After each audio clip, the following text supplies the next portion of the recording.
Good evening and happy holidays. If you're just tuning in, you are listening live to the Angel Rock on 105.3 out of New Orleans, Louisiana. I'm your host, Lorilei Potvin. If you've never been to the Angel Rock before, welcome. And if you're a returning watcher or listener, welcome as all. I can't even talk. Welcome as well. A little bit about my show. I say I cover all aspects out of the paranormal, esoteric, as well as a little bit of truth seeking, spirituality, people discovering the power of the mind, that we are all extremely gifted as human beings. And yeah, I'm a little bit about me. I'm a Canadian clairvoyant medium, crystal Reiki energy healer, Akashic Records practitioner, spiritual teacher, and mentor. And I'm also a registered nurse. Now, just before we get started this evening, I want to remind you if you'd like to watch the show, because there are people that are live watching live right now. So welcome. I see four of you. There's usually more. I just see them right here, what they show me at from certain venues where we're streaming to. If you come and watch on the United Public Radio Network's Facebook page, you can put in just UPRN, or it is on Facebook known by our other name. We are either known as United Public Radio Network or the UFO Paranormal Radio Network. That is where all you have to do is click. I think you have to just like or follow the page. You'll see me streaming there. Whatever you write, I will see in the comments. And the same thing happens on the main YouTube channel. We actually have three, but our main one is under the same name. UFO Paranormal Radio Network. I'm so used to saying UPRN or United Public Radio Network.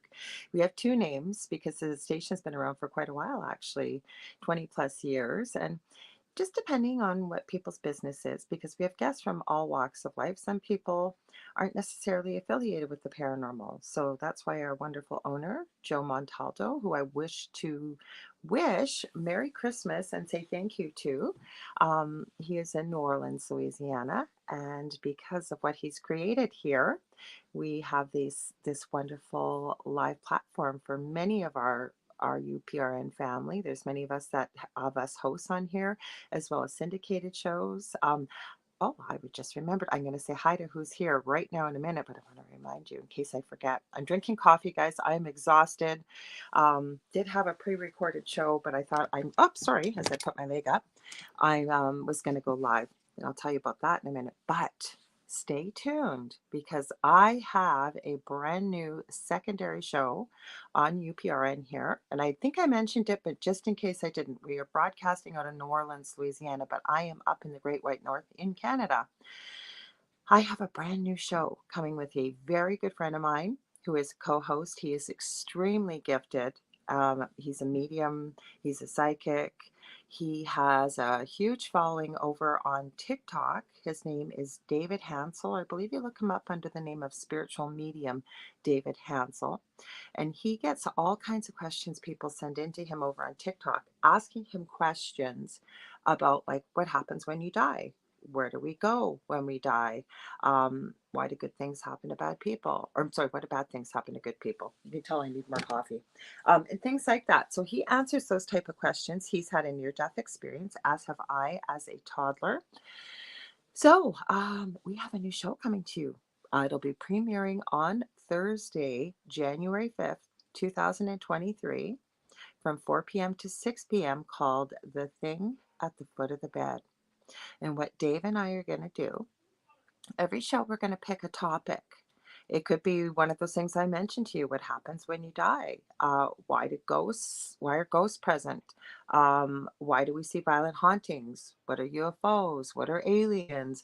All kinds of topics. We will even take questions from you guys as well, especially if you want to contact us. You'll see more when the show starts. Again, it's called The Thing at the Foot of the Bed. The other thing I will add is we're going to be also adding something called the unpredictable predictable reading, which means somewhere in that 2 hour window, Dave and I will pick a lucky live audience member, whomever is there, and you can ask us a question and Dave will give you his perspective and what he's received from spirit, and I will do the same. We also want to make it very clear that what we are sharing with you on this show is what comes from our own personal experiences. Dave has been a paranormal researcher.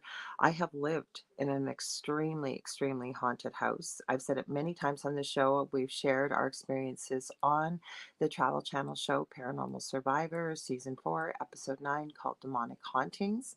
So it's going to be a pretty cool show. So I hope you'll tune in. But we're here now. We're on the Angel Rock. This is my main show. We will still keep that coming. Let me say hi and happy holidays. I say Merry Christmas, but everybody is welcome here, regardless of whether you celebrate the holidays or not.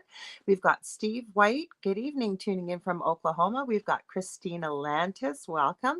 William Garrison. Hello, friends. Let us know where you're from, Christina and William. Anybody else that's here, come on in and join in.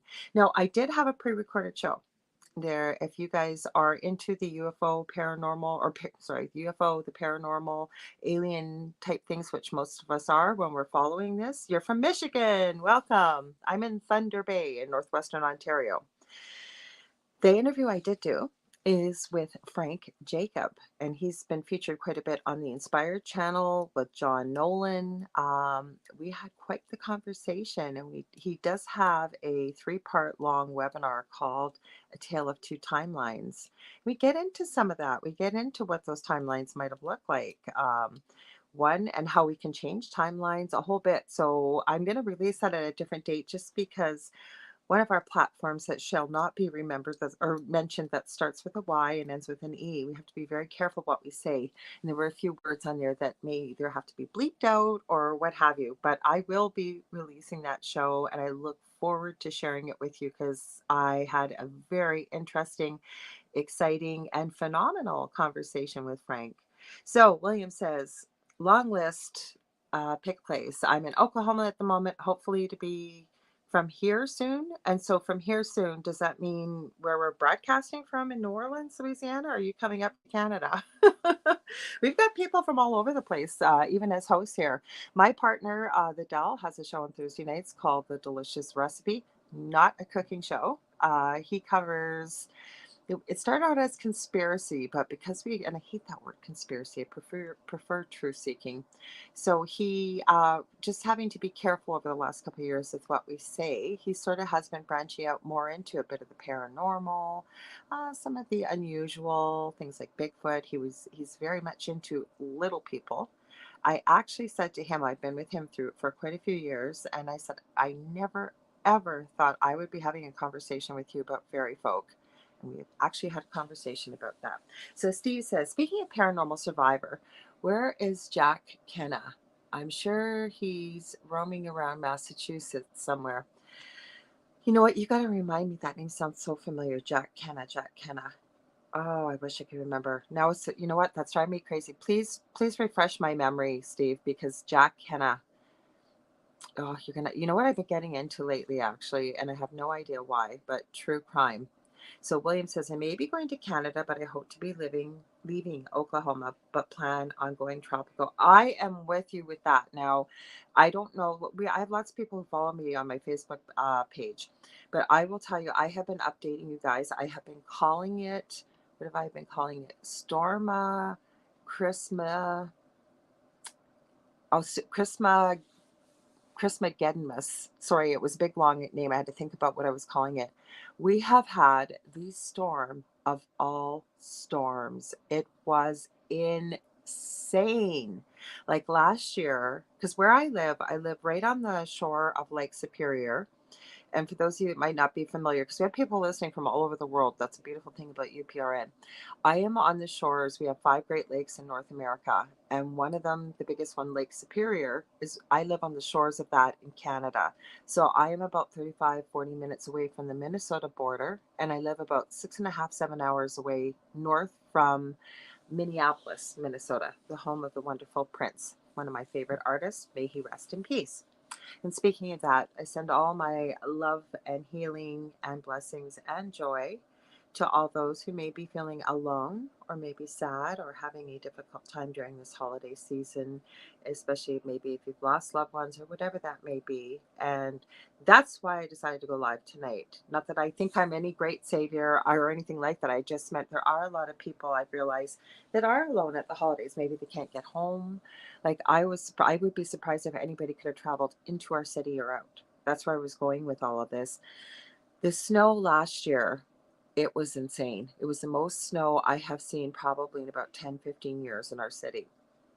This year, it never stopped for 4 days straight, blowing whiteouts, black ice, mountains of snow, icy cold. Like it was insane. We had to go out Christmas Eve, and I'm pretty adept at driving, having lived in this city my whole life. And Dell is very good at driving. He's a better driver than I am, and I have no problem admitting that. He's driven all around the northwestern part of Ontario. Ontario is a huge province in Canada. Anyways, and I had to drive, I was community visiting nurse, so I had to go to many rural places all across my city. We to drive to my son's house on the other side of the city, which should take maybe, I don't know, about 10 minutes. I think it took us 30 minutes. We got stuck trying to leave, and it took 5, 6 huge guys pushing and trying to dig the car out for 45 minutes to get out to try to come home. Absolutely insane. What did you say, William? You said no. Worse. Worse may be coming. It can get a lot worse. It could be. Quick question, Steve says. Are you familiar with the Five Fishermen restaurant in Nova Scotia and the ties it had to the Titanic? No, I am not. I have never been to Nova Scotia, but I would put it in the comments. Let's talk about it. Same as about Jack Kenna. Please, that name is so familiar to me. Lake Effect. You remember it well. Yeah, but that's the thing about Thunder Bay, William, and I'm going to share this with you. We always seem to miss stuff, and I think it is the lake effect, and let me explain it. Because where you are, possibly in Ohio, like in southern Ontario, it seems to be more towards the east of the lake that you get from the lake effect. You guys get massively dumped on. We are right at the beginning of the lake, like right before it starts. So a lot of stuff seems to go around us. So that's where I was going to go with this. Like, what's happening? We're not the only ones. We're not unique. I mean, and I send my love and ask for protection and healing and all those wonderful things for people who I know there have been people without power in the US. Other people, like it seemed like it hit all across North America with this massive storm, more towards the people in the West got stuff too. I seen some crazy stuff. Heck, Joe Montaldo sent me a picture, and it looks like there was frost in New Orleans, all in the trees. It was a beautiful picture. And then I sent him a picture of our Stormageddon here, and he went, "Wow," because it was freezing. And that's the crazy part about where we live in Thunder Bay. I've had people ask me if we live in igloos and things. No, we don't. Not even close. But in the summertime, it can go from well over 100 degrees Fahrenheit, sometimes 110, to in the wintertime, minus 50 to 55. It doesn't matter if that's Fahrenheit or Celsius, there's not much difference. It is insane where we live, the weather. Even today, and Joe always likes to joke. I don't get to talk to him so much now because I produce my own show, but when he used to produce all our shows, he used to call me Conspiracy Princess. He said he knew another woman that thought of conspiracy more than me, so he called her Conspiracy Queen. I'm not a conspiracy theorist. I think I'm a realist and I like to truth seek. But today, and again, I love talking about UFOs, aliens, the paranormal, the spiritual, like you name it. It's right up my alley. If it's strange and unusual, I love talking about it. I was looking out the window today, and it looked like it was this light haze of clouds. And right in front of the window, as I was looking straight out into the sky, was this thin little line of cloud. It was the strangest thing I have ever seen. And if you kind of unfocused your eyes a bit, it almost looked like it was a mountain range with just snow top peaks. I've never seen anything like that. And then again, I can't even believe I'm sharing my crazy thoughts here. I'm going, I wonder what that's hiding. Because why would it be there? It was just like just hanging there, and it was perfectly straight and a certain length. And then it had very unusual peaks, if you can see. Well, I'll go this way. It was straight across, and it had very unusual go straight and then a little bit of a peak, and then straight and then a little. It was unusual. So William says just before this, California had a big earthquake. They have no power, probably won't for a while. Oh my gosh, how did I miss that, William? I haven't been on a lot of news sites and I haven't talked to anybody in California lately. That is terrible. I know there's been people without power though. Um, exactly how this guy looked at sunset? I do tell Christina, and Steve says Jack Kenna, Michelle DeRoche, I believe, used to work together for the Travel Channel, but always going back to the five. Okay. Well, I do know Michelle DeRoche. Michelle DeRoche is on this network. Love her to pieces. She actually commented on our Paranormal Survivor episode, and I didn't know her. Dell didn't know her because you don't get to speak to anybody, right? You just tell your story and you don't even know what they're going to put in the episode until it comes on. So, anyways, okay, back to the five fishermen. Uh, the Five Fishermen, this restaurant in Nova Scotia, was actually a makeshift morgue, which held the bodies from the Titanic back in the days of that unfortunate tragedy. You know who we could ask about that right now, Steve, is a good friend of mine, Dave Petrella. He's been a guest on the network, on my show and the network numerous times. Hey, Dave. Merry Christmas, happy holidays, Dave. I've barely gotten back to anybody, and I'm not complaining. I've gotten so many private messages of people wishing me Merry Christmas. So, Dave, I haven't gotten to you yet. So, I don't know if you see this comment, but I'm going to read it out for you, Dave. It's from Steve White. He had asked about, because the reason why I mentioned Dave has been involved with, Dave, my brain is not working tonight. I'm beyond exhausted. So I've had about 3 hours sleep in 4 days here. We're trying to get ready for Christmas. Oak Island. I knew it would come to me if I kept talking. Dave has been very involved with Oak Island. He was on one of the seasons of the show. So he would have been out that way. So what Steve is asking, he said, do you know about the Five Fishermen restaurant? And he says, it's a restaurant in Nova Scotia, which was actually a makeshift morgue, which held the bodies from the Titanic back in the days of that unfortunate tragedy. So William Garrison says 6.4. Dave says, yes, I believe the rescue signal came into Nova Scotia first. Christina loves Oak Island. Yes, I got to watch it, and now I've become a fan of it, not just because of Dave, but Dell, my partner, used to watch it all the time. And he's been getting caught up on the newer seasons as well. But Dave could tell you all kinds of stuff. Dave Petrella says, yes, there's supposed to be a lot of spirits there. So, Dave, did you go there? Or Steve, have you been there before? Like, did you guys experience anything there? Because I've never been there. Canada is so big. And that's for some people probably thinking, like, how the heck could you not have been there? If you're in the US, you would understand. Like maybe you live in New York. It doesn't always mean you're going to get to Washington, right? State or necessarily California or whatever on the West Coast, right? Because travel is so expensive. I love to travel. It's just super expensive. Okay, I'm gonna see what else. So you didn't have a chance to go there, no. So Steve, have you been there before? That name, that is, I'm gonna have to look up that name afterwards. Jack, is it Kenna? Yeah, Kenna. That name sounds so familiar to me. Well, that was kind of what I was getting into. I said a little bit of true crime. And I think there's a channel that I was watching called Surviving the Survivor, and he used to be a Fox reporter.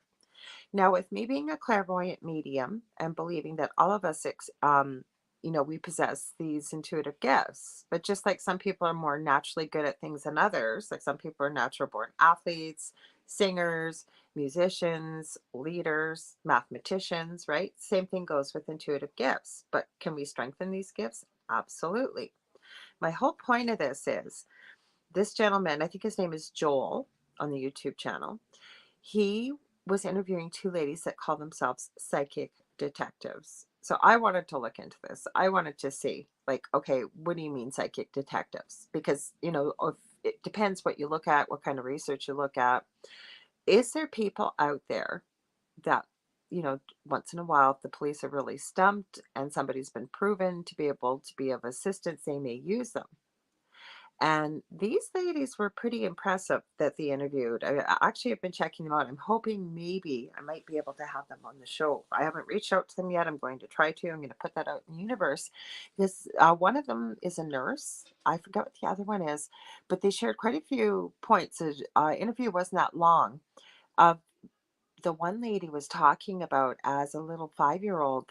She was over at the neighbor's house, and as she walked away, she looked back and the house was all on fire, and she came home and she was, I guess her mom was outside with a bunch of the neighbors, and as a little girl, this lady is saying, mom, our neighbor's house is on fire, it's on fire. And the mom knew, and she goes, you go inside and talk to grandma, please, and just trying to hush her up. And she went in to talk to her grandma, and as she told it as a little girl, she kept saying, but grandma, the house, I saw it, it's on fire, it's on fire. And her grandma said, yes, I know what you saw.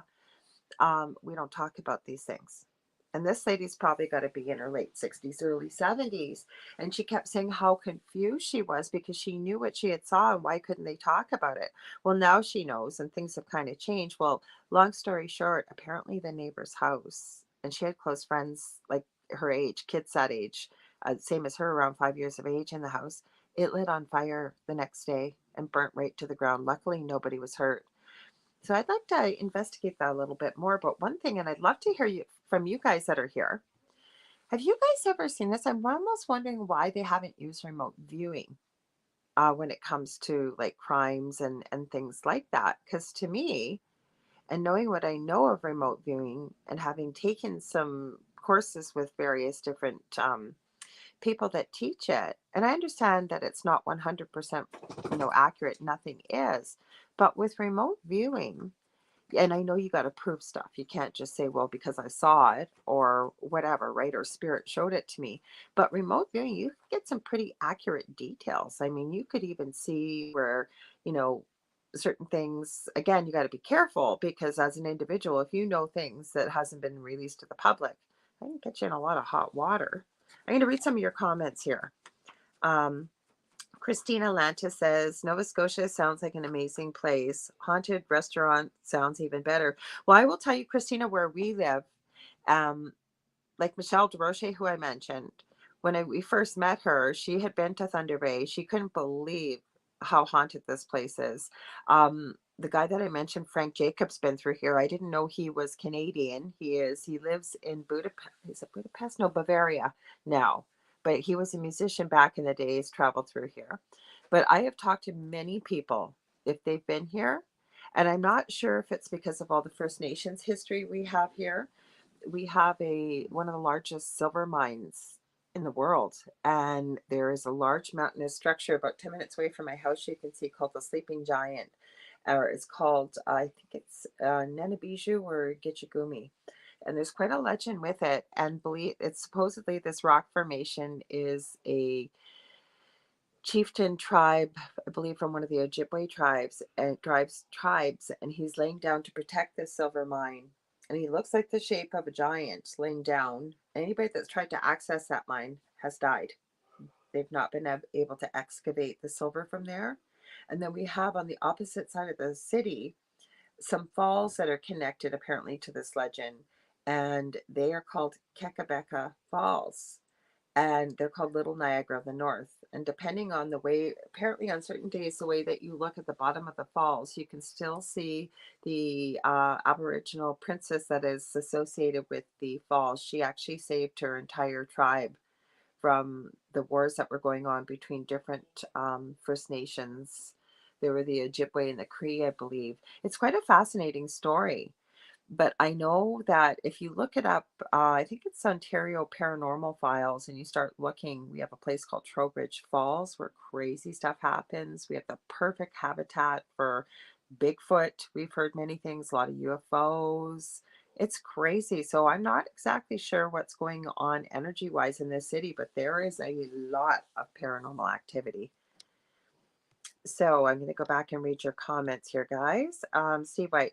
No, I've actually never been there, but they also have a cemetery in Nova Scotia that holds some of the unclaimed bodies from the Titanic. But anyways, I would love to go to the Five Fishermen one of these days.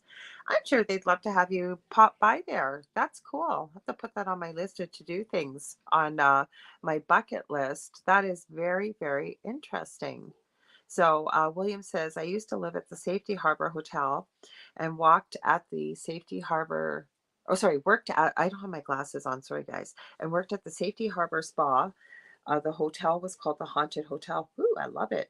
At least by the people that live there in the area of residence. Safety Harbor has a very old history, very, very old history. Well, we all know once you've got a building that's quite old, and especially if there's been any tragedy, and I truly believe this, that the land holds that energy, right? When we know the laws of energy can neither be created nor destroyed, but can be transferred from one place to another, or it can also stay there.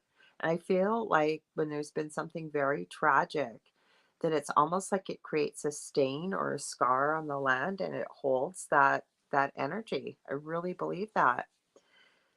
Christina says you have to have so many hits before it's believed. Okay. And Steve White says, know when you were talking about Oak Island, some of the guys that were in search of these lost treasures actually hired a paranormal team to come out and investigate strange things they have experienced.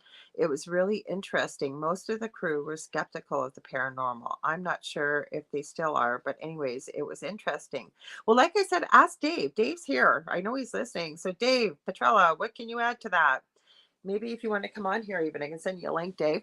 You can come on and you can talk about it for a few minutes if you want. Let me know if you do. I'll have to watch.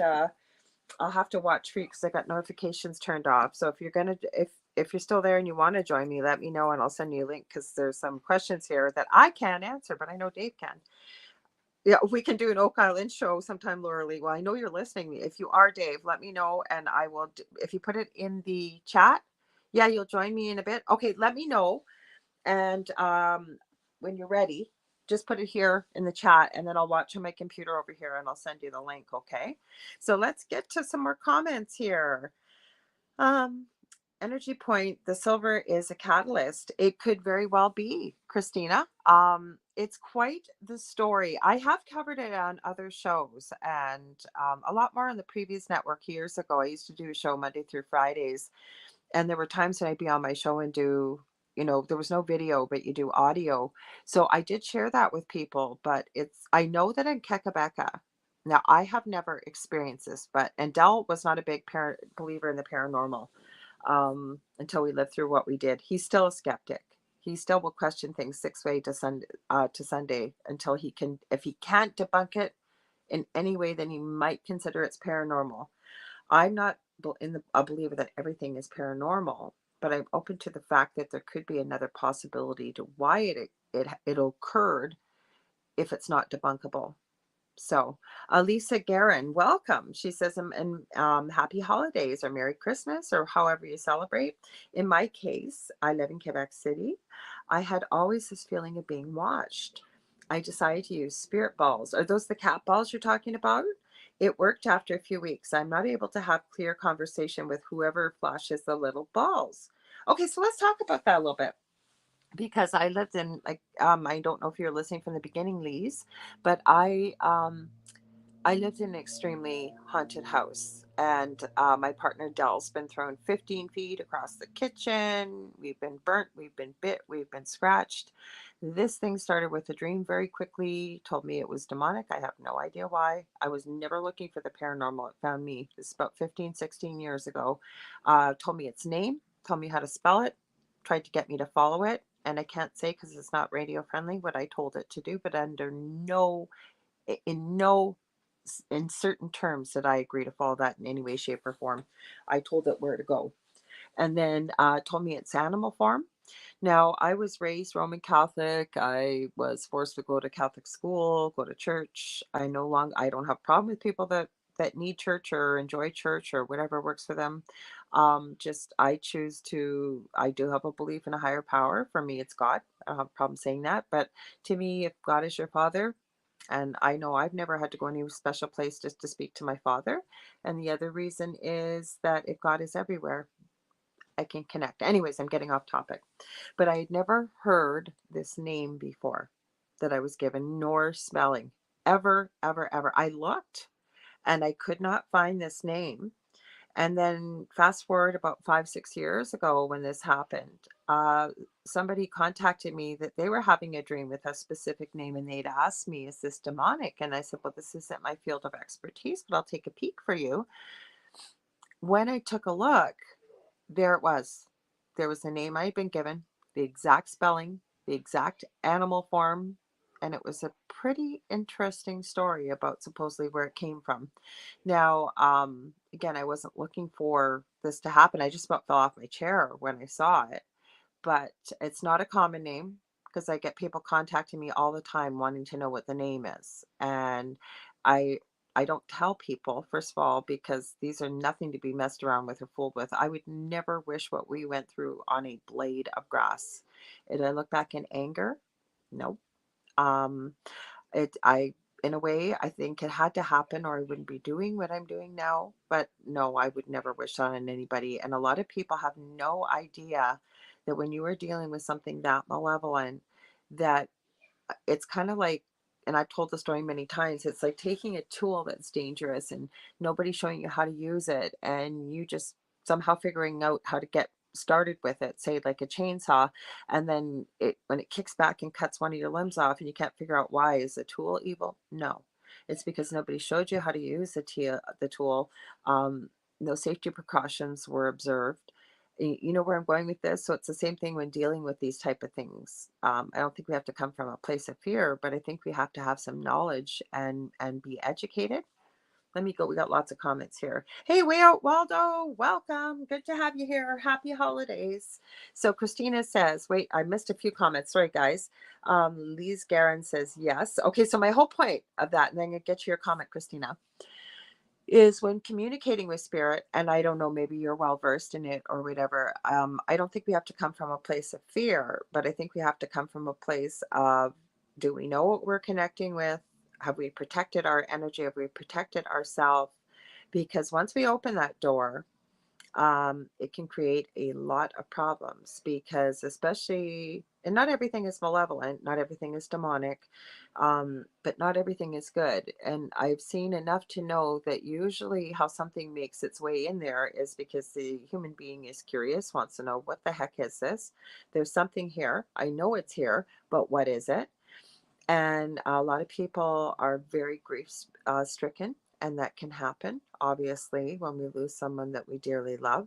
And they're hoping to be able to communicate with the other side. They know that we can. I'm not saying that any of these things are your case, Lise. What I'm saying is these are some of the reasons why people open that door. And things can be very convincing that they are who they say they are. And then once that doorway's open, sometimes they are who they say they are, but the doorway's been opened and it opens for other things to come through that we may not necessarily want, or sometimes we can get attachments. There's all kinds of things. Heck, we could do a whole show just on that. So you have to be very careful with that. And it doesn't matter what it is. Like a lot of people think a Ouija board. Oh my God, don't use a Ouija board. Yes, don't use a Ouija board if you don't know what you're doing and you haven't been trained. It's just a tool. But then remember a few minutes ago, I mentioned about energy, right? Collectively around the world, there is a lot of low vibrational energy connected to Ouija boards in the way of fear. Um, what else do I want to say with that? Just a really bad juju, a lot of bad stories, a lot of bad things connected with it. No, um, any kind of communication device, that's what that is. But like I said, collectively, you've also got to consider the energy around it. Now, you've got low vibrational energy. That's a perfect thing for something negative to connect to, right? Now, again, the Bible's a very high vibrational book because a lot of people believe in it. There's a lot of, you know where I'm going with this? So, like I said, to me, I try and go a little bit from the energy perspective in science. Yeah, you don't think it's demonic or bad. Yep. I guess where I'm going with that, Lise, is to be careful. And again, is it a way to a place to come from a place of fear? No, but to maybe work with somebody that could teach you how to protect your energy. I'm not trying to promote myself in any way, shape, or form, but for example, um, I know, I think it's in my, is it on my YouTube channel?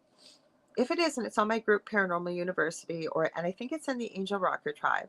I have a good friend, Seraphine Hurley, who I used to do a show here with, and I come more from the light worker perspective. She's worked with many dark things. She collects haunted items, paranormal investigator, you name it. And then we had join us. She's one of my moderators. She lives in Sardinia, Italy. Really gifted psychic, medium, visions, predictive visions, stuff like that. Anyways, we got together and we did a 2 hour presentation teaching people how to, from all 3 different backgrounds. So it wasn't just my perspective, it was from three different perspectives. And the third person, Juliana, who's in Sardinia, comes from a very um, real strong belief in Catholicism and religion, really down to earth though, but we really wanted to present a well-rounded perspective about what we believed about how to protect your energy, how to open a session, say if you wanted to do a reading, and then how you wanted to close it. We did open it up to the public. I'm probably going to do another one of these again soon. But that was when before StreamYard was just coming out. So this is more than 2 years ago, actually. This is probably about 4 or 5 years ago, now that I think of it. And we had a bunch of people and we were trying to do it on Facebook Live and it just would not let all 3 of us connect. We ended up doing it on Zoom eventually and it worked, but we lost a lot of people. I think we had 1 or 2 people pop in, but they were able to, it was kind of like a class, if you will, but a bunch of people getting all together and sharing experiences and asking questions. And a lot of people have found it helpful. So if you like, let me know, and I'd be happy to, give you a link to it. You can check it out. And again, I don't know everything. I would never claim to. I don't think anybody knows everything, but it never hurts, right? To know those things, at least how to protect yourself and to close those sessions off and to stand in your dominion, which I believe we've all been granted when we chose to incarnate into this lifetime. So, something to think about. So, way out Waldo, I now know who you are. Whose name is that? Whose name is that? Whose name is that? I won't give your name away, but I know who you are. Why do spiritual people refrain from using the word God, but no problem using the word demonic?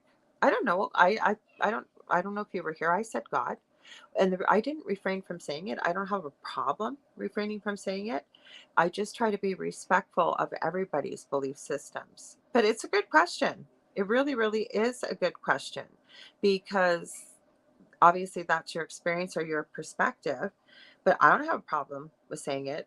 I was laughing inside actually. I never read the comments very much, but our episode is on YouTube, and I think I was looking for the link for somebody a couple of years back, and I was seeing some of these comments, and I could not stop laughing because this is just a little, not even a sliver of our story, and we had no control of the way it was shared. And there were people in those comments going, "Well, you know what their problem is? They have no belief in God. They don't go to church. These people are heathens." And there was one voice I could just hear saying, "You know what their problem is?" I'm not making fun of anybody, but this is what I could hear the voice basically saying. They've got to get right with Jesus. They don't know anything about Jesus. They're not connected with God. That's what the problem is.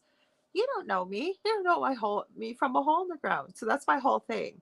So again, being a light worker myself, I have no problem saying the word God. But I do try to be, again, even when I do a reading, I say to people, whatever your belief is, and even if you don't have a belief in a higher power, I respect that. That's who you are, and that's how you choose to live your life. That's not my choice. That's not my job to judge you. For me, I believe in God, so I will say God. There are people that believe in other things, and that's okay too, right? So, my understanding is God and devil are in the same Christian context. I prefer plus or minus energy instead. See, there you go. And I've had many conversations with people about that too. Now, this took me a long time from being I say forced to go to Catholic school, because if I had a choice, would I have wanted to? No. And I didn't want to. Because I felt it was taking away from education by wasting each of my credits every every semester with not being able to take an extra course. And I just felt I wasn't getting a lot out of the religion. But that was me. Not saying that for other people. Okay. But I have been led to believe there's a hell. I thought there always was, but I don't know. After a lot of research, a lot of whatever, and understanding things more from a different perspective. And again, you could do a whole show on that. Is there really hell? Right? Then you got people who say, but when you live on earth, you've got good, you've got bad, you've got hot, you've got cold, you've got light, you've got dark. We live in a dual existence in a 3D world here on earth. But heaven isn't on earth, really. We've got places that have been referred to that, or hell on earth. Hell isn't on earth either. So, like I said, I could do a whole show on that and get pretty deep then. Yes, I knew it was you, David. I didn't want to call you out. I knew it was you, Rio Waldo. So we've got, did I miss anything here? Oh, okay. Let me go back here a little bit because I did miss some questions. Okay, Christina, bar near us is active, had a pepper shaker slide at us out of nowhere when I ordered a shot for spirit. Waitress asked why I wasn't drinking it. I said it's for the spirit sliding pepper at us. Right on, Christina. So respectful. When we then heard all of the waitresses who came to the table to tell their experiences, and yep, the basement is the worst. Why is it always the basement? That was at my house too. We were actually almost in a column, like around, it was almost like this oval column, and it went right from the basement where it was the worst, straight up to the top floor of the house. It's always the basement. I will tell you who I like to watch right now. And I watch this stuff because I still learn. I always learn. Like probably 5 years from now, ask me about something I've said today, and it may change my mind with more education and more experience, right? Is the Foreman Brothers, Paranormal Nightmare. And the reason why I really respect these guys is because they travel all around, I believe it's the US mostly, and they did it long before. I believe they may have a bit of a TV series. I'm not sure. I don't have cable. Um, but I like that they help people, that they just don't go in there and stir stuff up and walk out because they want to have an experience or create something for TV or create something for TV. But they show people, they empower people how to stop things that are happening to them that you, and I was there. I was there years ago from somebody never looking for the paranormal, and it became a full-time job trying to find out what was happening, why was this happening, how do we get rid of it, and then everybody you talk to has a different idea. So after many years, many courses, helping out, like I said, it's a process. And I always say the more that you open this door, the more, oh my God, exponentially huge this world is compared to what I think we believe life is on earth here. I'm always learning and always will be. That's why I say I don't know anything, but good for you guys there that bought the drink for the spirit. I love that. So William Garrison says, yeah, but what if those destructive demons you're talking about were to shove that chainsaw back in your face? That wouldn't be an accident. No, it wouldn't be an accident. But the other thing is, I think with the advent of television, that they lead everybody to believe that everything is demonic. Do demonic entities exist? And if there is no hell, where do they come from? I believe it's more lower astral planes or could be other dimensions or what. Plus, I think what people forget too, and I truly believe this as human beings, and we've never been taught this, and I think this is why things like the law of attraction works. If you think of everything on this planet today where we are living, aside from nature, because I don't believe we've created nature that started out on this planet, obviously, but any material thing that's on this planet, we have created as human beings. That means somebody has thought it up, maybe somebody channeled it, whatever it may be, and we've created it. We are creators, we are manifestors. Some of the most powerful things we have to our credit, our words, our thoughts, and our emotions. That's why spells, right? We hear spells, we hear magic, we hear things like that, right? Because people believe in it, and everything's energy. So words are energy, belief, love, whatever emotion people attach to it, it exponentially increases the power of that, right? Spelling, we're saying words, we're spelling, right? Spells, you can go back to that. So emotions, like I said, our thoughts and our words are so powerful. So every time we think of something, or the more that we think of it, the more closer we are to creating it and manifesting it, whether that's good or bad. So let's take an example of that. Now, if any of you have heard of this before, I'm sure you have. Supposedly it started on a creepy pasta forum. Somebody wrote a story about Thin Man. Thin Man didn't exist. Thin Man was completely fictional. Well, you can go look right now. You can Google, you can look on any search engine. People supposedly are catching pictures of exactly what this description looked like. That's what a tulpa is, right? A more collective belief, which is energy, thoughts, words, whatever it may be. The energy can actually become. So I truly believe that that's what's happened with Thin Man. And that's just one example I'm just pulling out of the air. Um, I'm going through all your comments here. Sorry, guys. Uh, so William Garrison says it's a bad idea. Haunted items can come with baggage. Um, well, again, I never told my friend who collects haunted items. I asked her why. I think that was an important question to ask her why, not just tell her it was a bad idea. She knows. You think she didn't know that? But I asked her why, and I told her it was a very noble thing to do, but again, could be very dangerous. We had an open discussion. I didn't tell her what to do with it. Like, she had a cross that broke during an exorcism. And there are shows that you can see. You may only be able to hear them because we lost our original YouTube channel. It was called Infinite Inquisition. We used to get EVPs. I remember when she was on camera, she'd have a doll that had a painted face. It would smile, it'd make expressions. She had lots of stuff happen with it. But when you say, can it come with baggage? I think you have to know what you're doing and how to store the items. And again, there's no guarantees.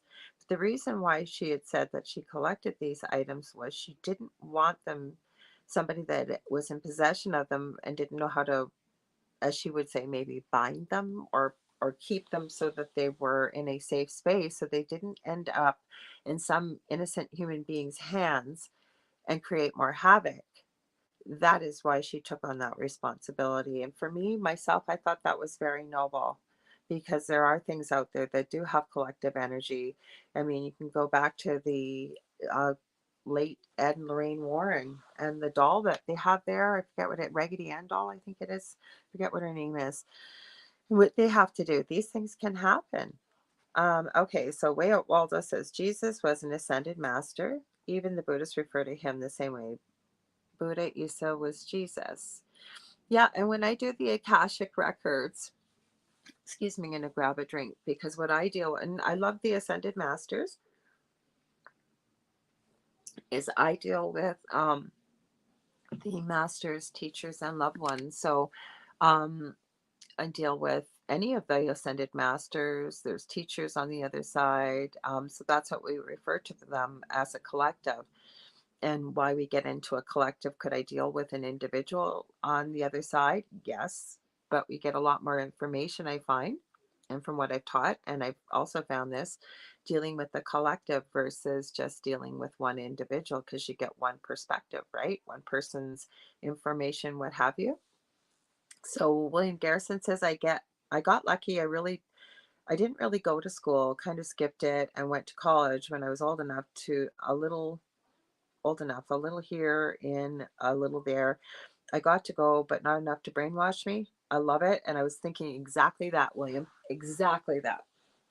He said, change my mind, the closest thing to ground and energy. I'm not sure what you mean. Closest place to ground. I'm not quite sure what you're asking there, but you'd have to, I get the nature of the question, but I'm not sure what you're asking. So you said it can be a bad idea to mess with spirits, good and evil. You never know what trouble you're going to stir up. I agree wholeheartedly. Then you said, sorry, let me go back. Let me go back. Here we got lots. Dave, I'm going to see if Dave, you're ready to join me. Sorry, Dave, hang on. I'm going to send you the link, okay? Because we're going to talk a little bit about, we may be talking about paranormal too, Dave. We've got a lot good conversation going on here. Sorry, I realized because I seen as the conversation jumped up Hang on, guys. I got to send Dave a link here. He's going to join us in StreamYard. Dave's been on the show before. I just got to grab the link, Joe. Or Joe. Guys, I apologize. I really have had three hours sleep. Wrapping, baking, cooking, you name it, and I've had no sleep. Okay, hang on. Invite Dave. Hang on, Dave. My computer is slow. Anytime now, computer. Because if I leave this page here, it'll shut off the audio. I know beyond a shadow of a doubt it will. So hang on, Dave. I gotta type you in here. You guys are asking some great questions and making some great comments, and I love when people do this because I think we have the best conversations. I really do. But there's a lot of people asking for the sorry. Let me think about this for a sec. A lot of people asking about Oak Island. So that's why I said, well, let's have Dave in here. Dave will tell us about Oak Island because he's been there many times and I haven't. So I'll just wait till I hear a little clink from, I don't know if Dave's not going on camera. I think he's just doing audio. I'm going to read, you were talking about the basement, why there's so much energy. Oh, okay. Yeah, true. And water, underground water as well. So it could feed the energy a lot more. Yeah. Light helps clear the energy. I mean, yeah, there's lots of things you could do. I wasn't sure if you were asking about the act of grounding oneself. That's what I was talking about, William. But no, I have to agree with you. Underground water, there's ley lines, you're closer to that. There's all kinds of things. So absolutely. So Lee says, I used to live in a house where things moved by themselves. I was also attacked a few times. I'm so sorry for that. At that time, I had absolutely no idea what was going on. It was 20 years ago. In that time, there were not a lot of, yeah, exact. That's kind of where we were at. Things were just sort of starting out when it happened to us too, Lee's. It was 20 years ago. In that time, there were not a lot of documentary or television shows about the paranormal. Today, I know, I'm sure there was something paranormal going on. My son still lives in this house. There's strange things happening. Wow. If there's something else there that you've written, Lise, it's not showing up. There's just little dots. No, I guess it's okay. Dave, I hope you got that link. I did send it to you in StreamYard. So hopefully you got the StreamYard link on Messenger. So hopefully you got it. So William says, yeah, they keep talking about space aliens and different worlds, make it sound like most places they live inside the planet. And here are one of the few that we live on it. I saw a message that says there's over 1 million people living on the moon. I asked how many humans live on the moon. That was a Google thought. I won't even throw in what they said about Mars.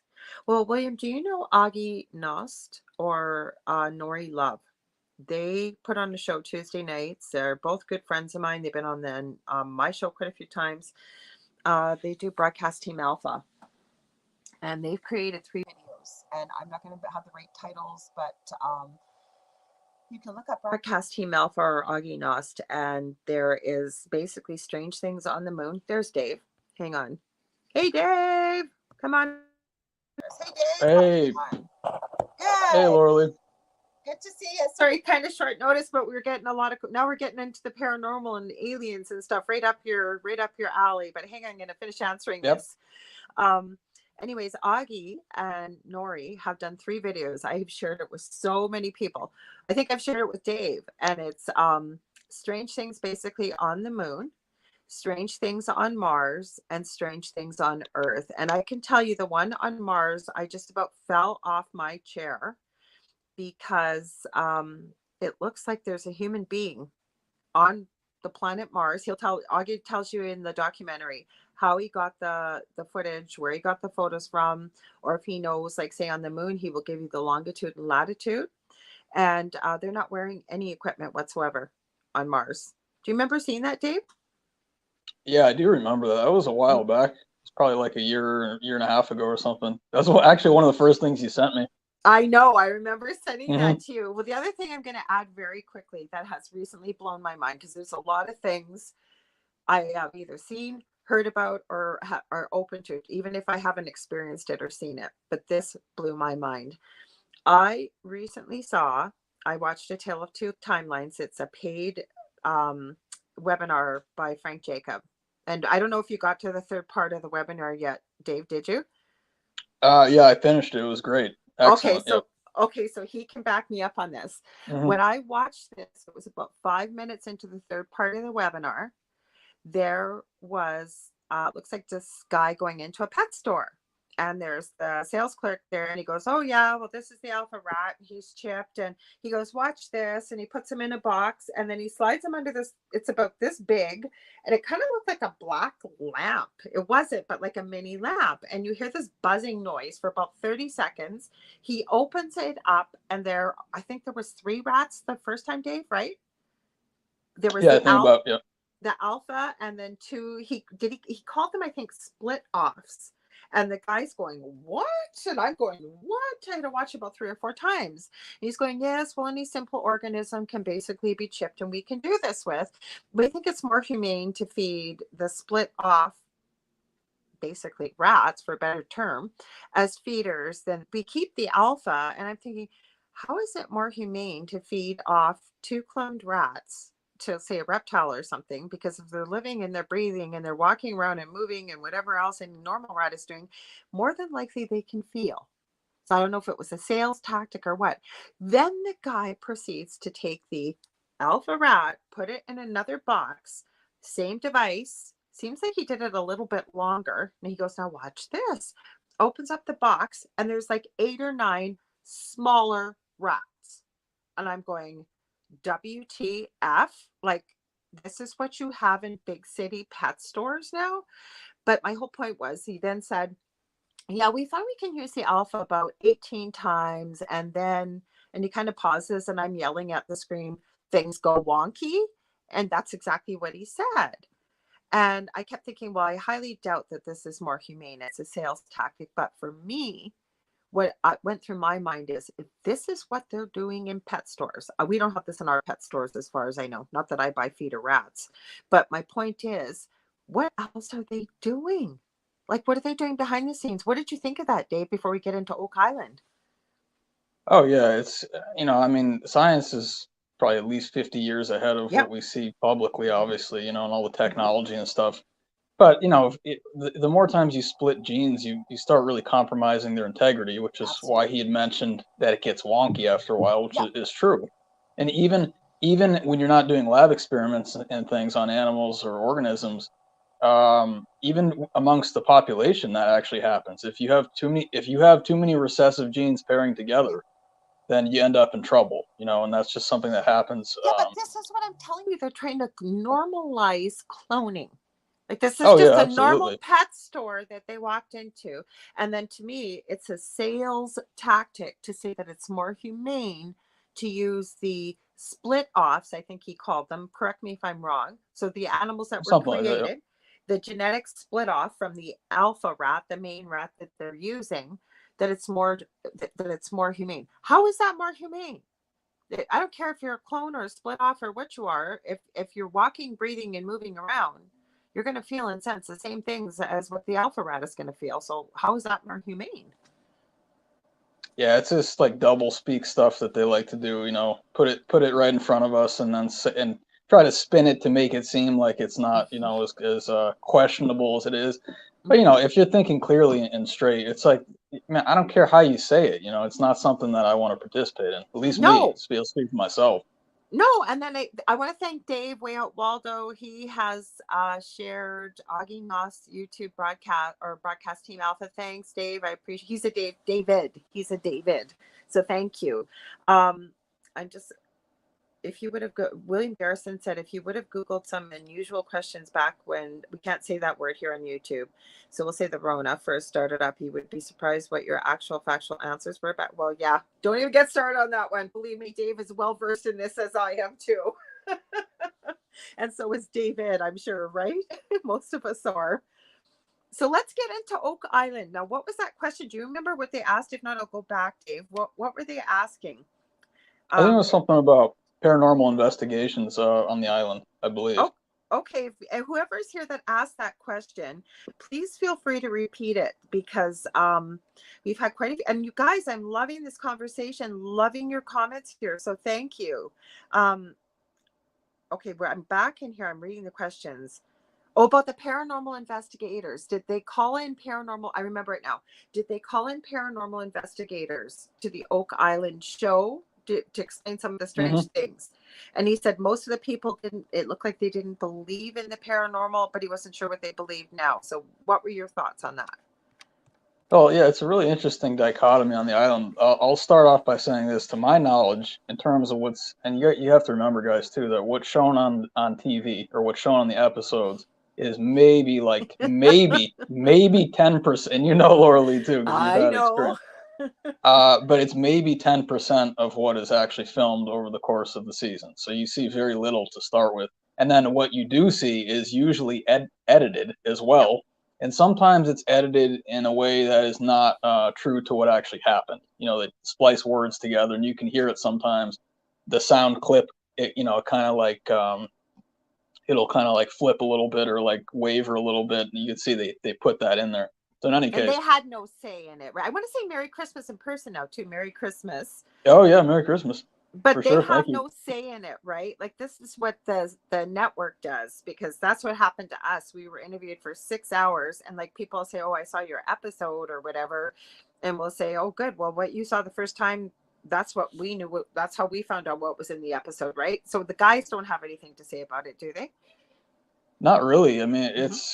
it's kind of it's an interesting thing, conversations I've had with some of the guys on the team. It's essentially the idea is that they're doing the treasure hunt, the treasure search, and that's kind of separate from the production Yeah. aspect. So I know like a lot of the guys don't even watch their own show Mm-hmm. because first of all, they know what they said. You don't need to Well, keep that's watching kind of how yourself we over. felt. I've seen it like Right. maybe 2 or 3 times in the how many years, because you were there, you filmed it, right? Mm-hmm. Exactly. Um, so in any case, yeah, it's kind of a separate type thing that goes on. And the agreement is, yeah, we'll let you film our work and everything, and it's good because it brings people together. It gets people asking good questions about history and about Mm-hmm. paranormal too. Now, and to go into this now, so to my knowledge, they've had two separate teams that they filmed on the island that we've seen on the show, and we're in Wow. season 10. We're in season 10 now, so this has been quite a Wow. long time. Okay. The first team I think was in season 1. Okay. I know I believe they were using some infrared technology or night vision. I think they also had maybe voice boxes or something of that nature, and they went out to what's called the swamp on the island, which is right in the center of the island. Right. And they felt a little bit eerie. It's a little bit weird feeling standing out there. Yeah. They didn't really develop the idea too much because for whatever reason, but we saw them on the island, and I think they were local people as part of like a paranormal club in Nova Okay. Scotia or something like that. So we saw them there, and then the other one I know, and actually you guys probably know, and you might actually even know him, Laura Lee, but Brian Kano, paranormal I investigator. yeah, I'm sure I people I know him. think I do. Yeah, I think I do know the name. Yeah. Yeah, I Okay, think so I do. he was actually invited on the show. I think it was maybe 3 seasons ago or 3 years ago, Mm-hmm. and he did a fairly involved investigation. Again, we only saw part of it, but he had EVP going on, playback, listening to that, going to different areas and getting voice recordings and things. So, So that's what I'm gonna look and see for my device. So he wasn't using like a ghost box, and he was using an actual old-fashioned voice recorder. I've got one in here. I'm gonna grab it. I found one. They're so hard to get. So he's oh yeah, using that.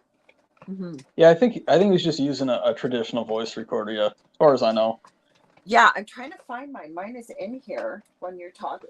I'm trying not to dig. Let me see if I can find it, because Yep, you can use. I don't find like a phone or anything seems to pick it up as much. It's the old ones. I can't find it now. I'll have to grab it for next year. Next year, we'll be in next year next week. that's But right. Yeah. it's it's an old, like almost like it's a small little recorder. It's like a dictaphone, and you ask questions for people that may be not aware of what that does, and you pause and you record it as you're asking these. Hmm. And then I know you know, Dave, but for people listening, and then what you do is, after you don't go too long, maybe a couple minutes, and then you go back and you listen. Sometimes you will hear just a faint whisper of something or whatever. So you usually got to bring it to somebody that can clean up the audio quite a bit or maybe boost it. But I can't begin to tell you the type of recordings in our house. we were always encouraged never to do EVP, so I didn't. But when I was on my old network, I used to call into his show. He's got a great show. It's still live on Sunday nights on YouTube and Facebook, and I will always promote him because he was such a big help to us. Paranormal Soup. It's called Midwest Paranormal presents Paranormal Soup with Jason Bland. And I am telling you, I called into his Halloween shows because they only do EVPs every ITC. It's called Intertrans Communication. And the one that I called in on, holy crap, it was class A plus plus plus plus intelligent communication. I know Dave's heard it before, right, Dave? I've sent it to you. Yep.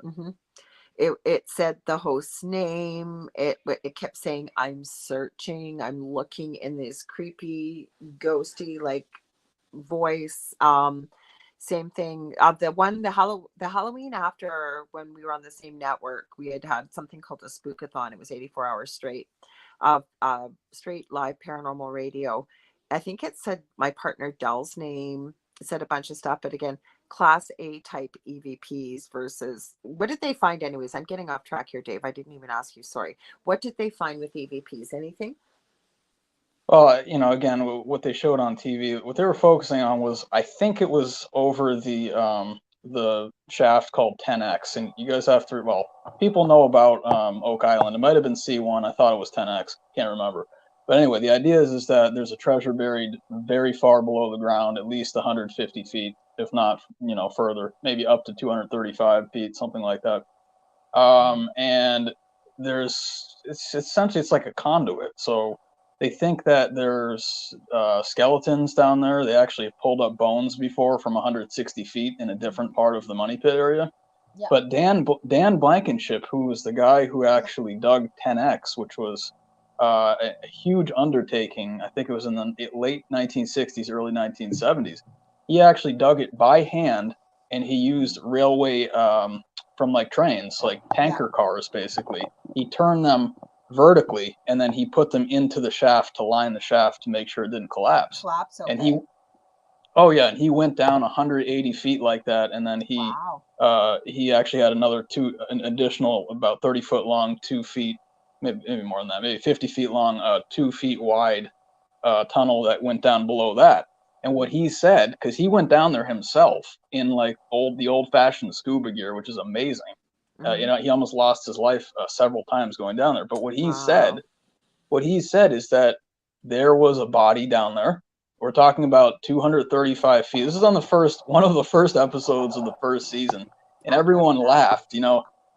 Oh yeah, Dan was telling the story around the table, and everyone laughed when he said, "Oh yeah, there was a body down there." And he said when he put the drill bit down, that it actually separated the head from the torso.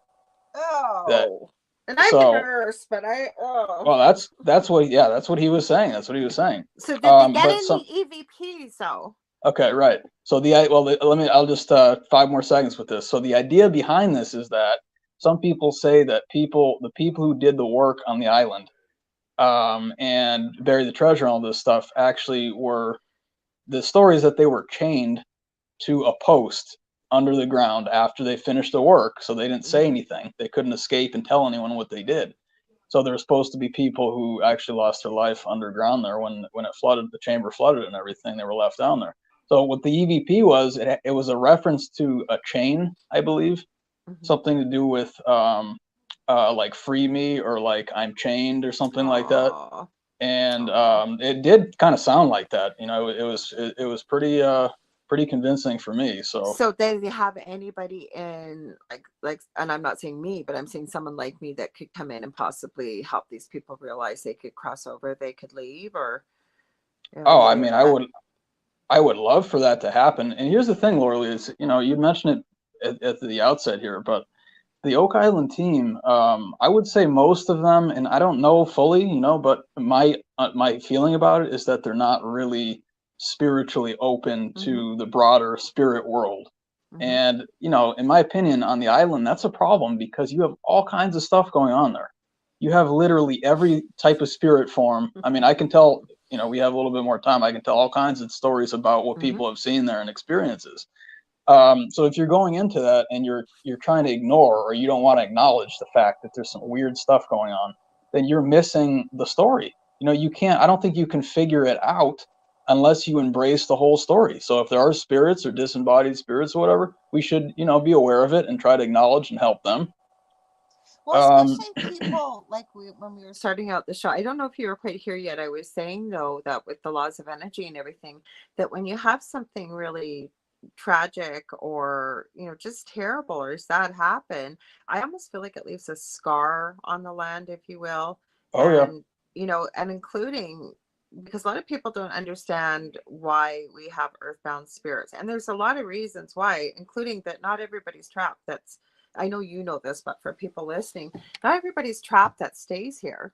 There's many reasons why people are earthbound, but for somebody like that died very tragically and was not free, and for whatever reason isn't crossing over. A lot, that's usually what you hear with EVPs or ones that communicate through mediums or whatever it may be. They may not even realize that they're free right now, that they're free to go. They can leave, they can Hmm. cross. Mm-hmm. Yeah, and I have a friend. Oh, sorry, Lorelei. Good. No, go ahead because we had a question from way out Okay. Waldo. I don't have my glasses on. I highlighted. I don't know if you can see it. He goes, "What do you think of the mud? Is it mud flaps or mud Mud floods?" Or floods. Yeah. I can't read right now. I Um, highlighted it. So, mhm. this man. This is David, right? Hey, David. Happy Yeah. holidays. The thing about this is really, really weird. This actually just came up in reference to Oak Island for me very recently. I try to be aware of all theories, all alternative theories about history and all kinds of things. And the idea is that there was a global flood, that was probably precipitated by the ocean, but left a fair amount of deposit over the land, many, many feet, maybe even many hundreds of feet of mud on top of former civilizations, former, Tartaria, for instance, this technology being buried beneath this mud and everything like that. And what's interesting about this is I had to actually I talk to people about Oak Island, all the time, obviously. Um, but what I had asked was, okay, because here's the thing: is that this body, 235 feet below the ground. Now, it also kind of looks like a statue. That's a weird thing about it. It could be a human, it could be a statue, Is that but on it's in the. scanning? You're seeing it, so you're Oh not yeah, getting okay. So you're getting an outline, a human form, but oh yeah. I'm surprised you wouldn't be able to tell with the density though. But then again, maybe if it was frozen, I don't know. But I'm thinking density They of metal versus human tissue.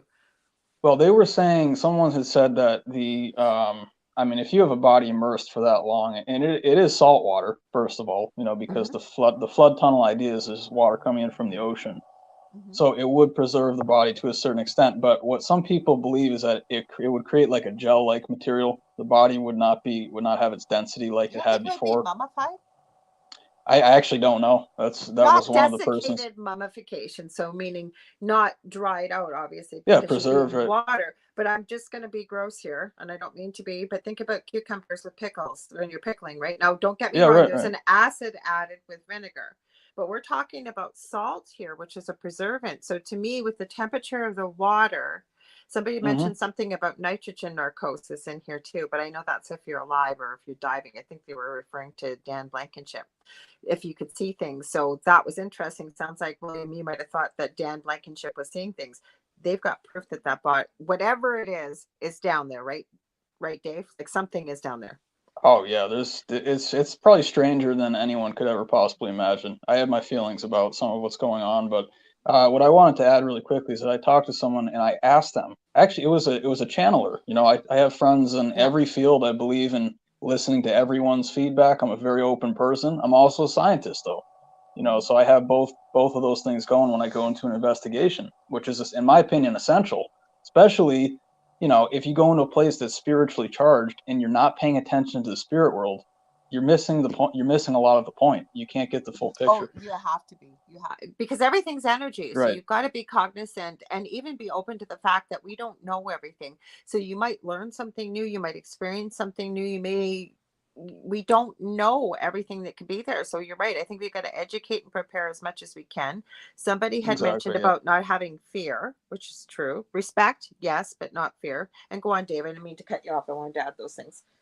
Well, this is what's really interesting, and I mean, you guys, you guys are awesome. David's awesome. You're awesome, Lorilei, because you have the intuition. Thank you. The things that are brought up are things that I didn't say. I never Hmm. mentioned mud flood, but what this person told me, I said, why or how? I said, how do you get a body 235 feet underground, and why would you do that? Why on earth would you do that? How about 20 feet or something to start or something. Christina Lantis says she thinks there's more bodies. She feels it. Yeah, Hmm. yeah, and that's actually the indication that I've gotten from quite a few people. Um, Hmm. I'm not going to say a huge amount more about that, but I think it's in some ways essentially like I'm not say a graveyard, but there's quite a few in that area, especially in the eastern part of the island. Um, but the thing about, and by the way, Jake Roberts, and I was on his show, Ghost of Bacon, his YouTube channel. Go check that Okay. out, guys, if you want to see some really, really pertinent information about what's going on with Oak Island right now. It's on my YouTube page if people want to check that out. But anyway, he said that he believes Francis Bacon is actually buried on the island, and not only him, but potentially, I believe, Drake as well, the explorer Drake, and possibly the explorer Raleigh. Hmm. So he believes, and coming from a slightly different angle, that there's a crypt. There's several crypt features down there in caves and things like As that. soon as So she said that, yeah, that lit up for me energetically. And I don't know anything about what's buried down there, but as Mhm, soon as you said crypt, I heard literally yes, yes. Hmm. right. Okay, so now the question is Ooh, Shelby. why Just can't saying. you settle? Oh yeah, why can't you settle for 20, 30 feet? If you want to go deeper than the Yeah, why traditional so 6 feet. deep? Yeah, why so Okay. deep? Hmm. So, and I'd be curious if anyone has any feedback on this, please. I'm absolutely fascinated and very open with this information, and I'm trying to understand it. We understand it together. It's not just one or two people. So the She's in idea Nova is, Scotia. I do want to cut you off. She's in Nova Scotia too. We're talking about that right now, Linda. Go ahead. Go mhm. ahead. Sorry. Yeah. So the person who I asked told me that, and she had to think about it for a minute. I said, "Why are they that deep?"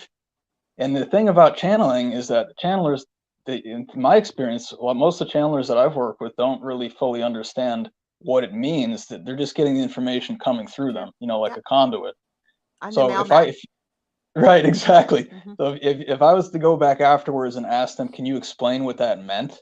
They actually, most of them have not been able to do that. So I Yep. try to just sit with the information. So what they said was that when they were down there, it was not that deep. Mm. And so what does that mean? And That I said, means that how there, does, I know. okay, yeah, go for it, Laura, please.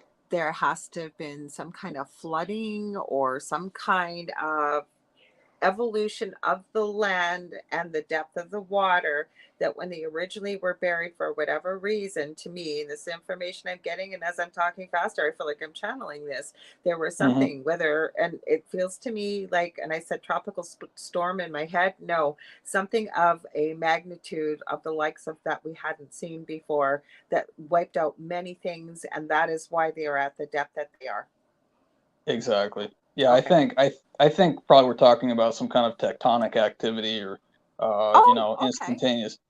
instantaneous melting of ice caps or glaciers or something. I can tie something into this because I just watched this video this past week.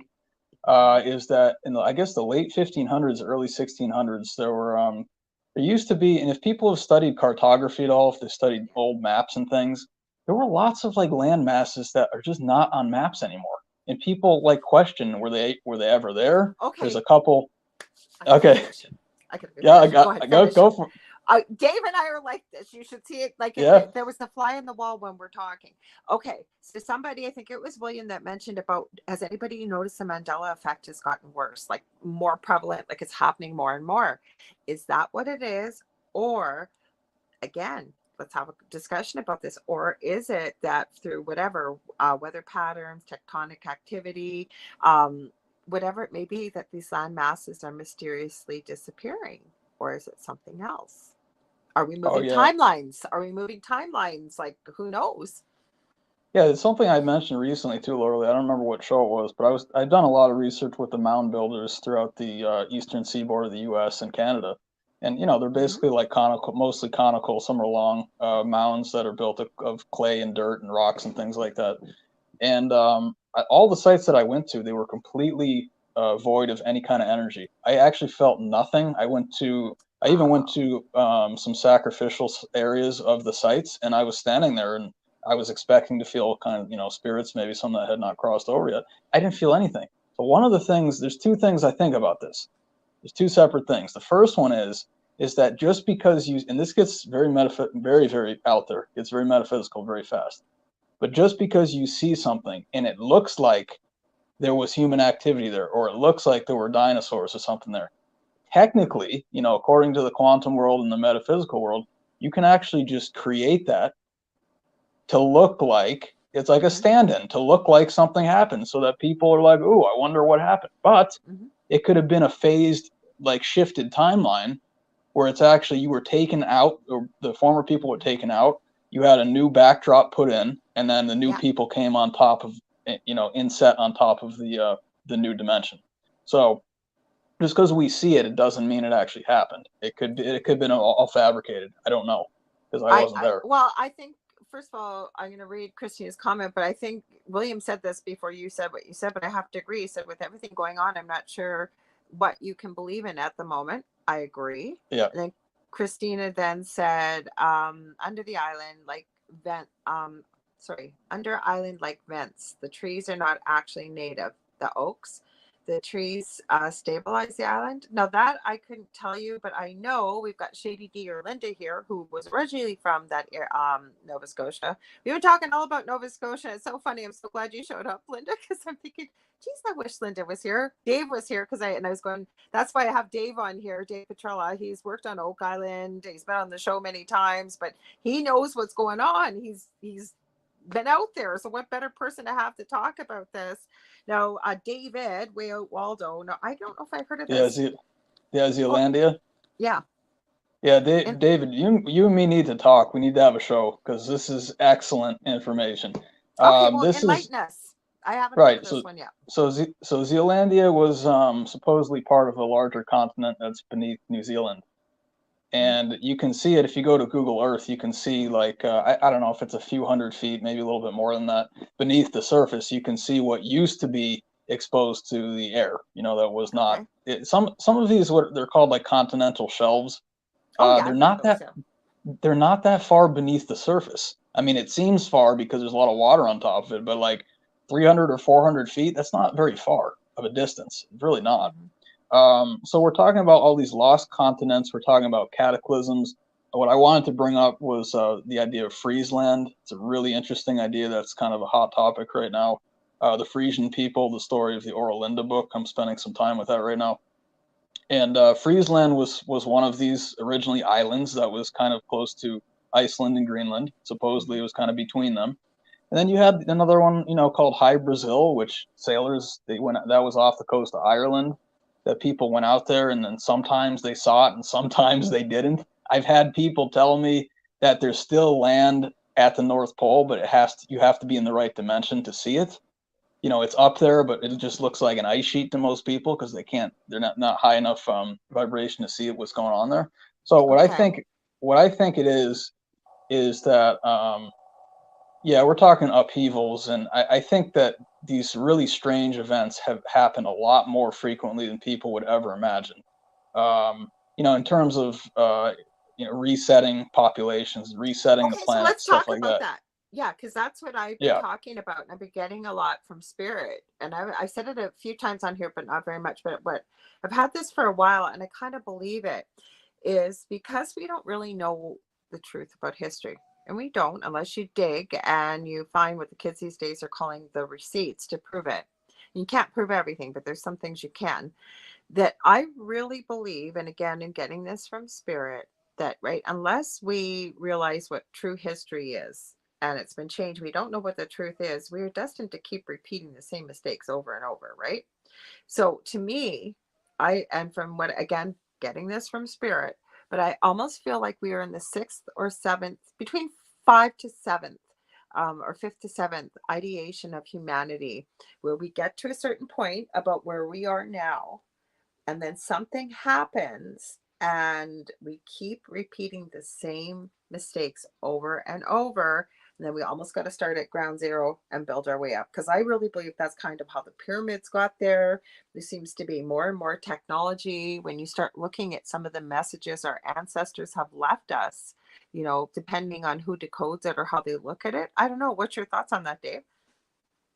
Yeah, I think we're in a very long cycle of Yeah, time. better word for the wheel of time. Yeah, and of course, I Mhm. teach all about the ages and the Mhm. yugas and even the Great Year and all of the Mayan calendar. It's all part of the big Tell riddle of people the. what you do. I was so excited about you coming on. I didn't even introduce you properly. Please Oh tell yeah, no people. I'm problem. sorry. Go No, ahead. it's fine. I'm Well, if you not guys, awake, you guys. I'm sorry. I've hardly had any sleep, but go ahead, please tell them. if you guys have seen me before, I am an astrologer. I do Western astrology. It's also called tropical astrology. Hmm. And then I do a lot of spiritual guidance. All world traditions. I try to encompass everything fairly, look at it in a fair way, and I'm interested in getting people what's going to work for them. I'm not biased for that. It's like I do the things I need to for my life, but I know that people have other ambitions and other focuses. So I'm trying to get people what is going to be most helpful for them, whatever that might be, as long as it's helpful and respectful to the rest of humanity. We're not going to be hurting each other and things like that. And then I also do a lot with Eastern medicine, the principles of the ancient Indian medicine system called Ayurveda. Hmm. And it's all, it's a big world picture. So I'm trying to put things back together, get things organized. Like, let's get back to our original history, try to understand how we got here, and let's use the tools we have. Well, yeah, that's like reinventing the wheel, right? But the other thing Hmm. I always find, and again, I could be wrong, like I said, I'm never right, but I always find that we find the people, and the people that find us are the ones that are meant to work with us, right? Right. And there's more and more people awakening to what I believe is the truth, as well as looking back through history, what worked, what didn't, what have you. I mean, there's so many shows right now that we've just talked about. Wait, we got a comment here. Gosh, David, all these comments you put down here. William, I'm going to try and read all of them. So we've got from Faith Inspired Transformation. I was told that we keep looking backward at the negative experiences, and that makes us manifest them all over again. If we want to move forward, we need to live happy lives and know things are good. That is true. And where I want to build on that a little bit, and I'm going to give Dave a chance, and I love that you shared that, is that yes, I agree that that's true. But you know what I really think it's all about?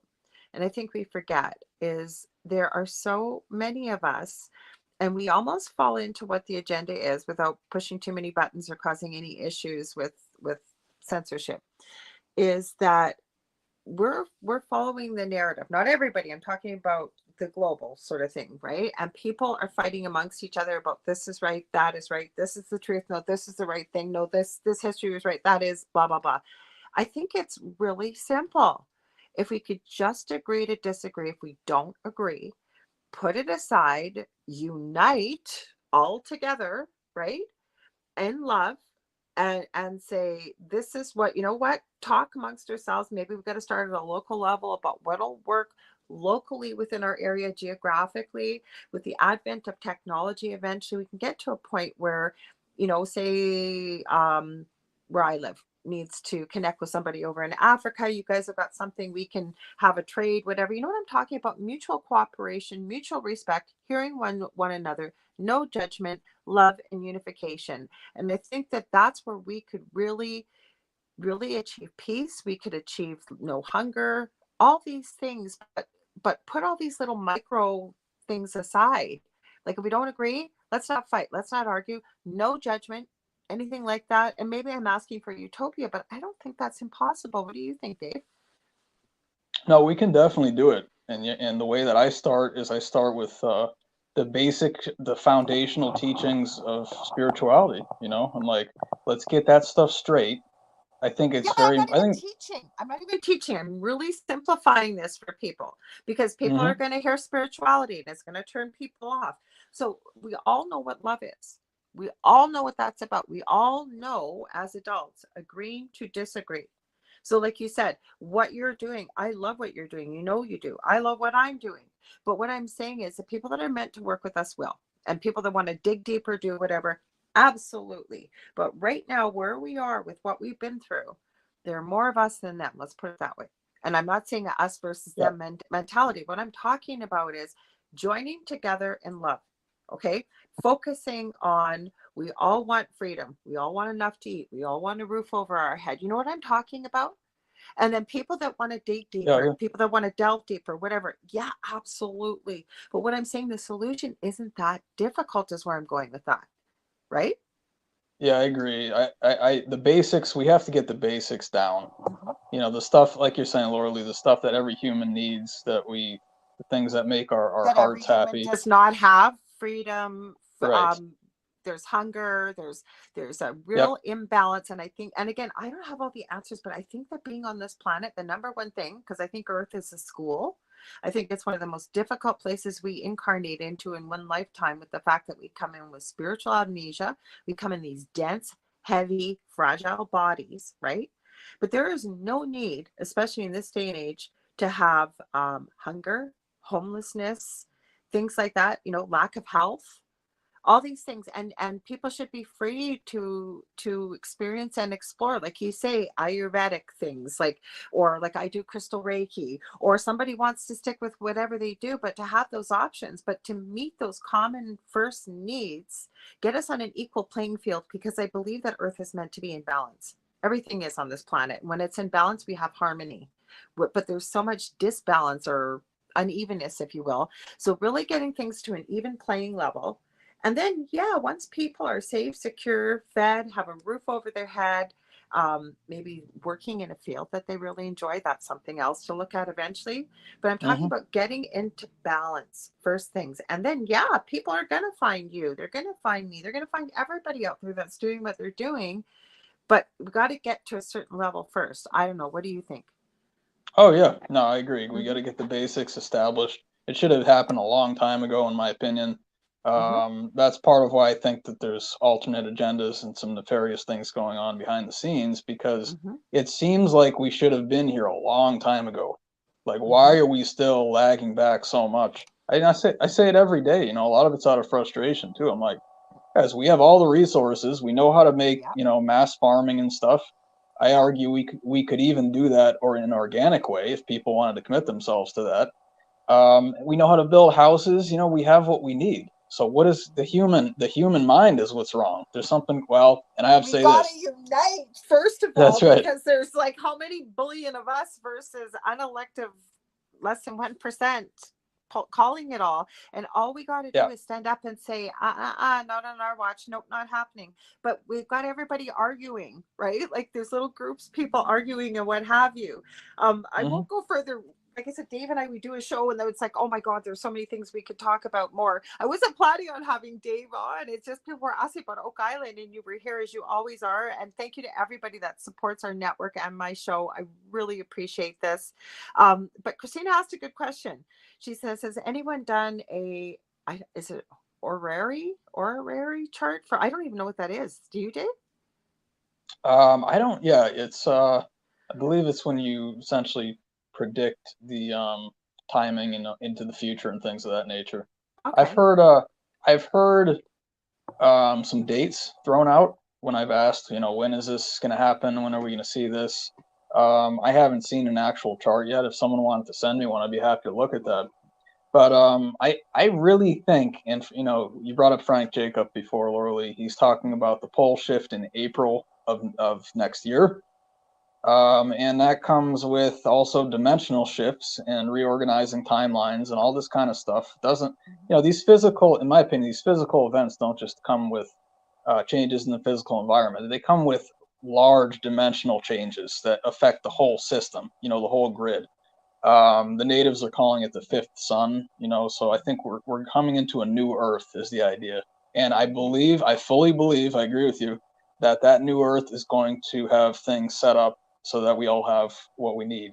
We have the basics. And then, like you said, when you have when you have a system that's conducive to higher learning, then now that when people are relaxed and happy, they'll be like, oh, this is cool. Let me spend some time with this. But if you're Yeah. spending all of your time saying, "Oh, do I have enough money? Like, can I buy You food?" hit the nail on the head. That's what I was talking about. We got to get Right. to that playing field. And then somebody, Christina said do a chart. I wonder if she's talking, I don't know, some kind of astrology maybe is what she meant. We haven't got a lot of time left, you guys. We've Hmm. got like less than about 10 minutes, if that. Didn't this go by quick? And I love when we have shows like this where people have so many comments and so much to add to the conversation. Don't you, Dave? Like, you got lots to put in here. Oh, absolutely. Yeah, and Christine, if you want to send me a direct message, please do that, and I'll look into what you're saying, because specifically in terms of what I'd be looking for, I can put any date into my software, so I'm just trying to figure out what date exactly you're pinpointing at.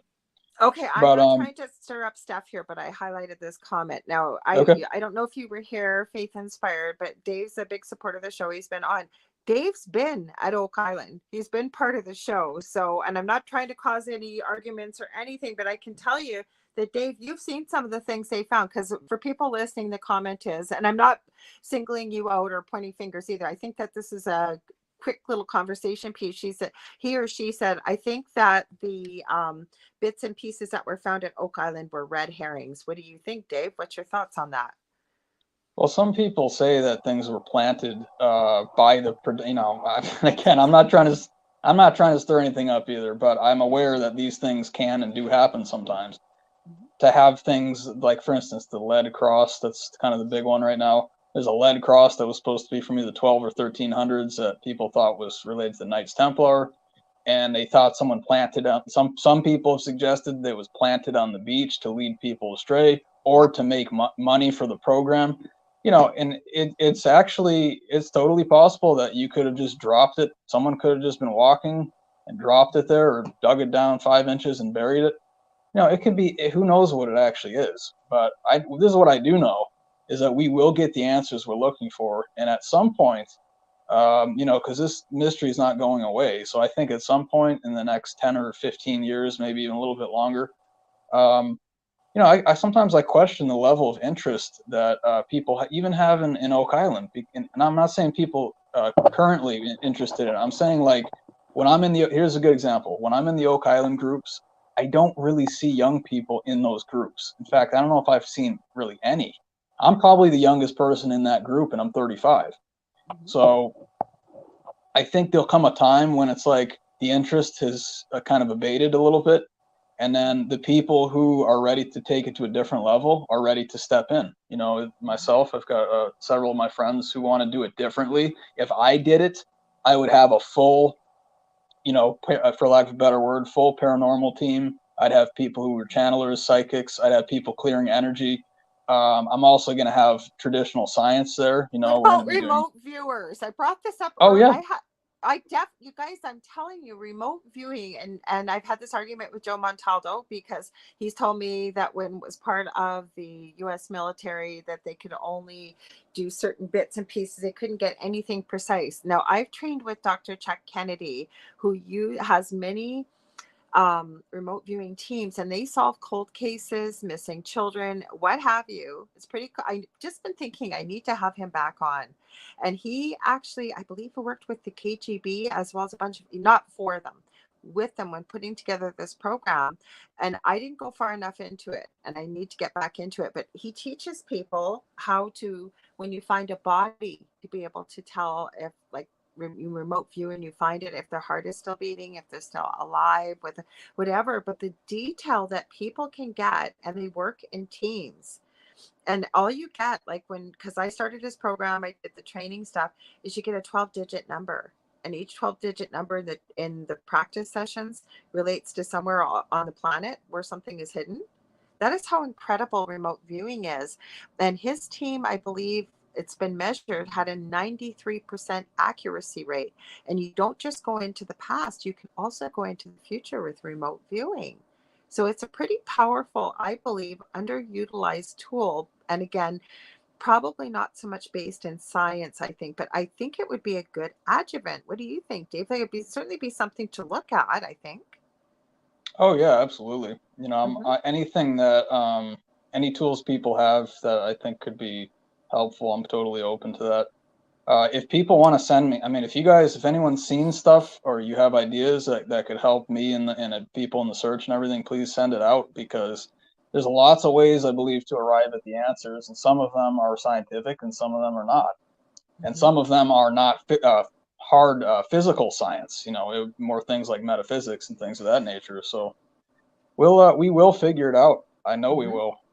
But right now, at least for me, I'm having to be patient Mhm. because it's not my island. I don't own it. The production company is kind of calling the shots right now for the show. Mhm. So what I'm kind of foreseeing is when things relax in 10 or 20 years or something, it'll probably be a lot easier to Maybe do some when work. Canada has a different leader, hopefully. Yeah, and I'll tell you something. I'll tell you something interesting, and this will be kind of a good point to kind of leave off on for people, is that some of the legend of Oak Island, it actually involves two separate concepts. One Mhm. of them is the concept of the New Jerusalem, and Oh. that was featured, I think, in the first season, either first or second season. But basically, the team went over to England. They might have been in Scotland. I thought it was Mhm. England, but they met with a man by the name of Alan Butler and Kathleen McGowan, I believe, and they Mhm. presented the idea of the Enochian chambers, and they were talking about how the legend of the New Jerusalem is that it will be built on an island of swamp. That's actually part of the legend behind the New Jerusalem. Mhm. And then you have a separate line, which I think is related, but you have Francis Bacon, who wrote the book called The New Atlantis, Mhm. and there's a lot of references to Oak Island in terms of it might be part of that story. And Wow.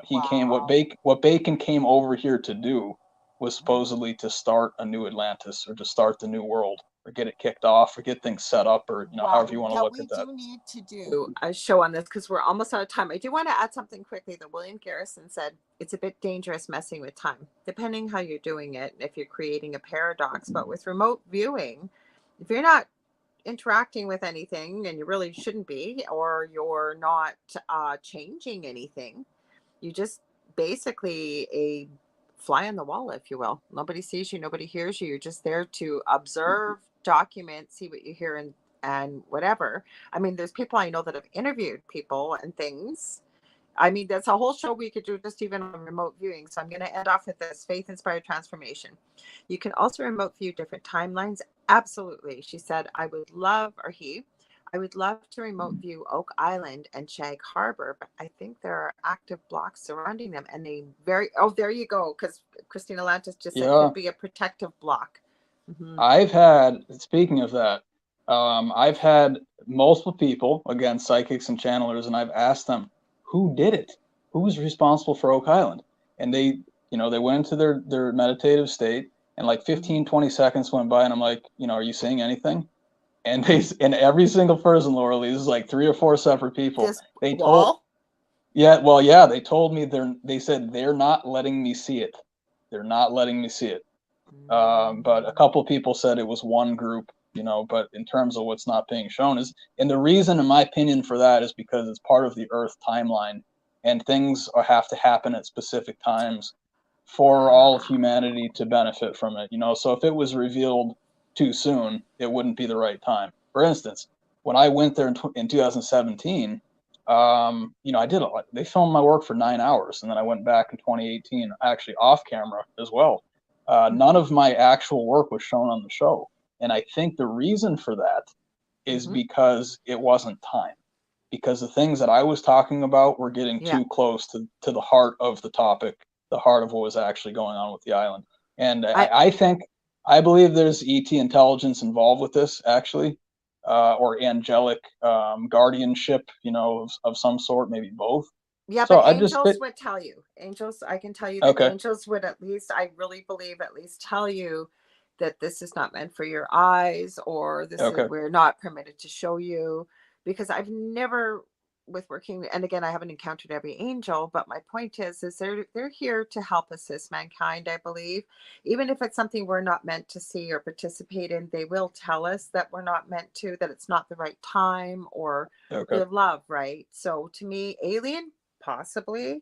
We're just not ready yet, they said. I was just going to tell you very quickly, you guys, we've got less than a minute. So I want that when I was just feeling into Oak Island as you were talking, that's why I brought up wall and I showed you that. I don't usually, that's what I got. I heard wall, see, like you can't see past the wall. It's like Hmm. literally just blackness, like you can't. But again, if it's angels, I'd be open to hearing it though. I haven't met every angel, so I don't know. Maybe there is an angelic realm that's protecting it, that their specific job is that, including no conversation. That, right? We're not going to have any energy exchange whatsoever to maintain the pristineness of the sanctity of the protection. Exactly. I don't You know. you Hmm. can, as a higher level entity, I believe you can set up the grid that way. It's Hmm. almost like one of the ways I think about it is a software program. You can Hmm. program it however you want, and I believe that comes And from we the can mind. too. And we can too. Right. Hmm. Right. So Hmm. if that was the intention, then that's where they would leave it. But when I was on the Hmm. island, I mean, I had some really strange experiences. It was a respectful watching. It Hmm. was that I was being observed, but they Hmm. weren't being malicious, whoever it was. But I kind of felt the eyes on me. You know, I felt the presence around me, and they did foil some of what I was trying to do, but they did it in a fairly kind way. But I knew it was not at random. You know, one of it was that I was out taking measurements, and this gust of wind came out of nowhere. It was a Hmm. completely calm day, and it knotted my measuring tape up in an impossible Wow. way. I probably had 20 knots in there, Lorilei, and it was one gust of wind. And then I was sitting Wow. there for half an hour, and I couldn't undo it. They were like tight knots. And I said, "Okay." Wow. I I looked get up the to, message. yeah, I looked up to the sky, and I said, "I get it, guys. I get it." You know, and the fact that I feel very appreciative I can have that conversation with the spirit world is that I understand the communication, you know, and I'm being asked to be patient and just kind of hang back. But if people want to see what I'm working with right now, go over to, you can either go to Ghost of Bacon YouTube page Mhm. or go to my YouTube channel under Dave Petrella, and you can see the show that me and Jake Roberts just did. Okay, well, we haven't got We any time left. I hate to do this Yeah, because yeah, I still got to tell people to tune in and everything. So where yeah, can no they find problem. you, Dave? Tell us where they can find you. Okay, Dave Petrella on Facebook. That's P like Yeah. Peter, ETRELLA. Dave Petrella 12 on Instagram, and then also my YouTube channel, also under Dave Petrella. I upload all my shows there. Yeah. That's the best place to follow my videos and my work. Yes, and again, I will have Dave back on. We weren't even planning this. I didn't even talk to him. That It's was just people great. kept asking about Oak Island. That's why I said, Dave, are you free? Come on, and I really appreciate you doing that. Thank you so much, Dave. I want to thank everybody that's here. Inspired Transformation says thank you, Dave and Laura Lee. This was very off the cuff. We didn't plan this. Now, guys, next week I will be back, same time, same space. So January 2nd, Monday. Diane is her name. Somebody sent me the most incredible YouTube video with this lady. Found out she was Canadian, not YouTube, sorry, TikTok video. She's an author, incredible lady. We're going to have her on, very inspiring, a lot of wisdom and some great books that I think that could help a lot of people. She'll be back next week. And remember, mark it on your calendar. Something is coming Thursday, January 5th, 4 to 6 p.m. Eastern Standard Time. That's with me and my other good friend, Dave, or David Hansel, gifted psychic, medium, especially near death experience. The thing at the end of the bed, you do not want to miss this. And we will be doing every week an unpredictable, predictable reading at any time during that 2 hour window. If you are live, we will give you an answer that we each receive from Spirit, depending on the nature of your question. You ever want to get a hold of me, you can get a hold of me on facebook.com/the Angel Rock. Any guest suggestions, show ideas, or you want to book a healing session, or I do readings. Anyways, I want to wish you all happy new year, happy, safe rest of your holidays. I send you all so much love and light, as well as gratitude for you being here. Dave, thank you again. This was unpredicted, Thanks, Laura but Lee. loved having you here. Thank you for the great conversation, guys. I hope we can do this again very soon. Have an open, unfiltered kind of question session like this again with a show. Take care, guys. We'll see you next year on Monday, January 2nd.